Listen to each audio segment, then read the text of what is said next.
So today we are going to look at how we can have 5 portions of fruit every day in a very easy way.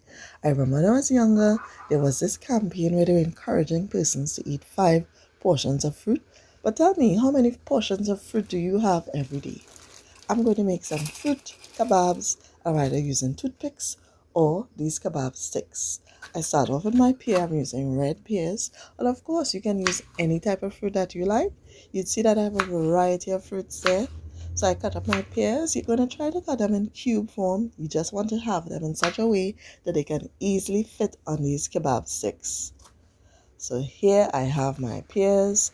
Due to oxidation, the fruits can become discolored as it's exposed to the air. So, fruits like bananas, pears, and so on, you're going to add a bit of lime juice to them so that could help them to preserve their original color as you cut up the fruit and as you display them as your fruit kebabs. Now, these mangoes were so soft that I decided to freeze them for a little while before I added them to the stick.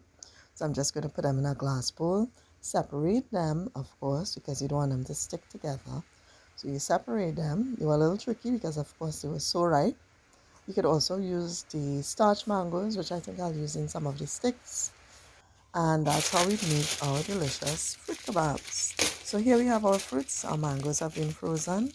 And I'm also going to add some pineapple to these. Right now you're just seeing the red pears, the grapes, the cherries, and the frozen mango.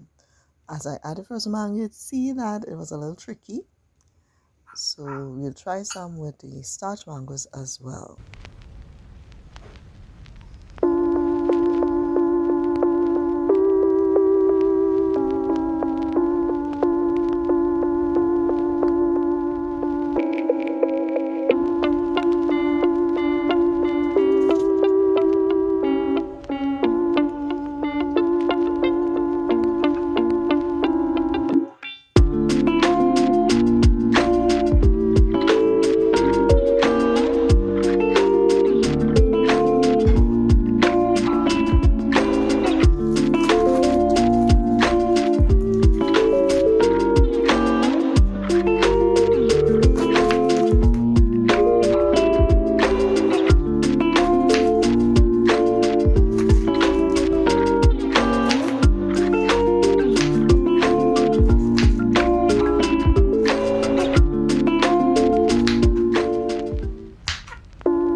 Now that I'm done, this is what my delicious fruit kebabs look like. Now I have some fruit left over, and these are going to go in smoothies, sorbets, whatever I can get them into to incorporate these fruits. I'm going to do that. Now I'm going to store them in the freezer. The mango is a little softer than the rest of the fruit. And it's also a good snack for you to have throughout the day. You know, you can give them to your children if they want snacks rather than the regular junk food snacks. We have these delicious more than 5 portions of fruit depending on how many you put on your sticks. Of course, you can add more fruits if you like. And I hope you enjoyed this video. Don't forget to like, comment, and also subscribe to my channel for more. Bye.